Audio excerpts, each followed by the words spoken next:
একজন আমাকে SMS করছে, এত বড় বড় SMS। পরে হচ্ছিল সে আমাকে বলতেছে, আপু প্লিজ একটু কথা বলা যাবে, প্লিজ একটু কথা বলা যাবে, আপনার সাথে অনেক প্রয়োজনীয় কথা ছিল, আপনার সাথে খুব দরকারি কথা ছিল, প্লিজ একটু ফোনটা রিসিভ করেন, প্লিজ প্লিজ প্লিজ।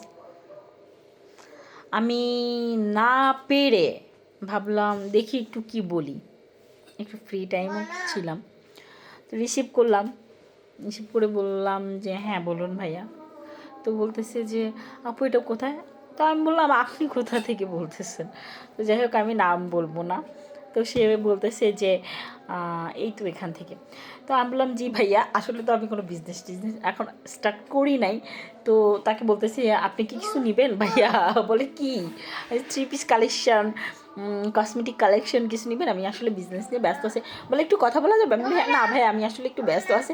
বলতেছে যে একটু কথা বলা যায় না, কখন ফোন দিবেন তাহলে বলেন। আমি কি আপনার কি কোনো প্রয়োজনীয় কথা আছে বলেন, বলে থাকলে বলেন। তো সে বলতেছে যে না আসলে আমার প্রয়োজনীয় কিছু কথা নেই, আপনার সাথে পার্সোনাল কথা। ভাই আমি বিবাহিত, আমার বাচ্চা আছে, আমার সংসার আছে, আপনার সাথে পার্সোনাল কথা আমার থাকতে পারে না।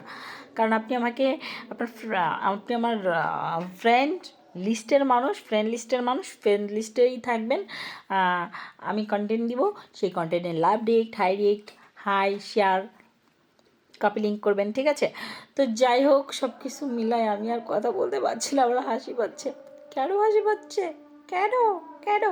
আমাকে কি দেখে এখনও মনে হয় আমি চুকরি ছুকরি? না না না না না না, আমি তো ছুকরি না, আমার বাচ্চা হয়ে গেছে। এই দেখো এগুলো আমার বাচ্চা, বুঝতে পেরেছ? তুই সবাই ভালো থাকিস, সুস্থ থাকো, আল্লাহ হাফেজ। দেখেছো বয়স হয়ে গেছে, বুড়ি হয়ে গেছি, এই জন্য কাশি হচ্ছে, কাশি। এই দেখো আমার আসল চেহারা দেখার পরে কার কার আমাকে ভালো লেগেছে একটু কমেন্ট করে জানিয়া, একটু কমেন্ট করে জানিয়া তো।